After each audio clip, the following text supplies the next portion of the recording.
Fala rapaziada, quando surge, sejam muito bem-vindos a mais um vídeo aqui no canal do Manga. Fiquei um tempinho sem postar, tava dando um trato aqui no cenário para deixar legal. Já deixa o seu comentário aí se você curtiu, se você achou que ficou bacana. Eu gostei pra caramba, acho que vai valorizar bastante o trabalho. Bom, hoje estou vindo aqui para falar a respeito da filosofia de contratações do Palmeiras. Acho que é um tema interessante, até porque com o final agora da temporada do Campeonato Brasileiro, provavelmente a gente vai falar muito e vai ouvir muito a respeito disso, já que a maioria dos palmeirenses, assim como eu, acham que o Palmeiras precisa se reforçar para poder brigar pelas competições no ano que vem, principalmente o próprio Campeonato Brasileiro, que deve ser um dos campeonatos brasileiros mais disputados, já que a gente vai ter aí mais times grandes tendo subido da segunda divisão, como é o caso do Grêmio, Cruzeiro, o próprio Vasco e o Bahia, que vai se tornar, ou já se tornou, uma SAF nesse momento, e a gente precisa ver como que vai se relacionar com a primeira divisão e com o mercado, a equipe do Bahia, principalmente por estar se tornando SAF. Cara, a gente tem ouvido aí alguns nomes como Zanocelo para reforço do Palmeiras, a volta do Carlos Eduardo, pois é, Carlos Eduardo ainda é do Palmeiras. E isso tem me feito refletir bastante. Eu queria até compartilhar com vocês e saber a opinião de vocês também. Porque, para mim, essa filosofia do Palmeiras, primeiro, de que não se contrata jogadores acima de uma idade, acima de 30 anos, por exemplo, 29 anos, para mim é uma filosofia quebrada, na minha opinião, e eu quero saber a sua. Mas para mim é uma filosofia quebrada, porque se por acaso hoje o Everton, Gustavo Gomes e Dudu não estivessem no Palmeiras, e são três peças aí que eu falei que são fundamentais para o Palmeiras de hoje, o Palmeiras não os contrataria nessa idade que eles estão hoje. E para mim isso diz muito a respeito de como essa filosofia não funciona. O conceito de medalhão muda bastante.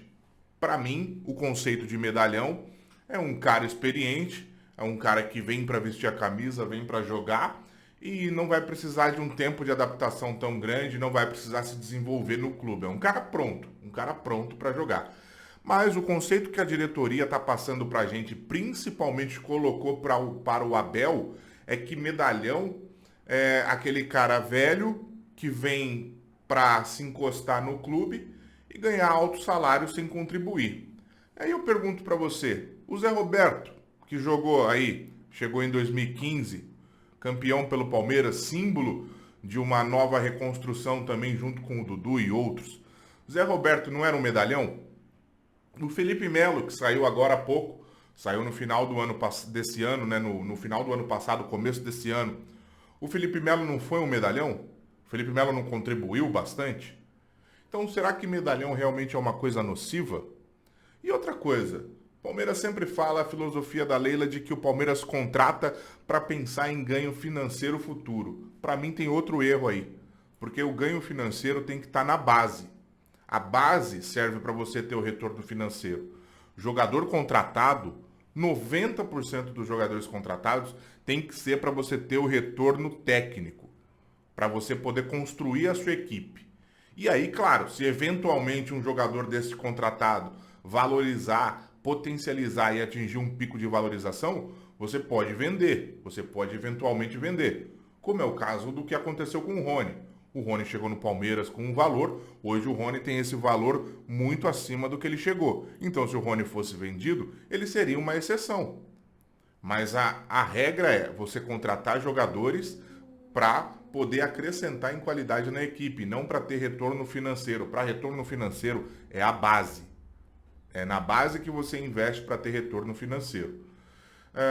Dito isso, eu queria saber a sua opinião, saber se você concorda com isso, porque eu vejo que o Palmeiras escolheu se posicionar no mercado de uma forma como, por exemplo, as equipes de Portugal se posicionam, trazendo jogadores emergentes para que eles se desenvolvam lá e sejam vendidos para dentro do mercado europeu por um valor que chega a ser o dobro ou o triplo do que eles pagaram. Se o Palmeiras escolheu esse caminho, tudo bem, eu não concordo, mas o Palmeiras tem direito, a filosofia da direção tem direito, mas então que se tragam jogadores que performem em 1 e 2 anos e que você possa vendê-los pelo dobro ou o triplo do preço. Senão não faz sentido você ter jogadores aí que ficam ocupando vagas no elenco e na verdade pouco contribuem. E a gente tem aqui, eu até tenho uma pequena anotação aqui para poder falar para vocês.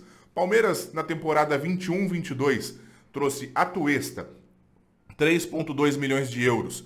Piquerez, 3,2 milhões de euros. Murilo, 2,2 milhões de euros. E aí trouxe Matheus Fernandes, Jorge, Lomba, Navarro e Jailson, a custo zero.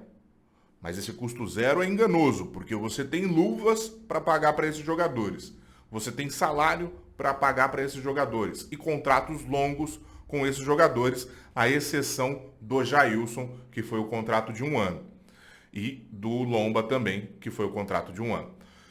E na temporada 22-23, o Palmeiras trouxe Flaco Lopes, no valor de 9,5 milhões de euros, Bruno Tabata, no valor de 5 milhões de euros, e Merentiel, no valor de 1,4 milhões de euros. Totalizando tudo, dá 24,5 milhões de euros, cerca de 135 milhões de reais. E quantos desses jogadores estão rendendo o que o Palmeiras precisa nesse momento? Foram gastos 135 milhões de reais, fora os jogadores a custo zero. Matheus Fernandes, que nem está no Palmeiras. O Jorge, que não tem condição nenhuma de jogar. O Lomba, que quando entrou até que foi bem, esse sim correspondeu. E o Jailson, que estava parecendo ser um jogador interessante, mas acabou se machucando e ficou a temporada inteira parada.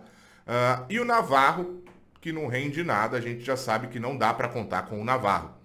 Até que ponto é interessante gastar 135 milhões mais essas 5 contratações a custo zero que não te renderam nada?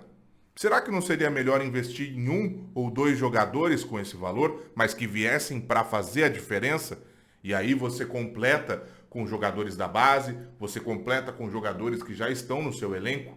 Eu acho que esse é o caminho mais correto para a filosofia de contratação. E eu quero saber a sua opinião.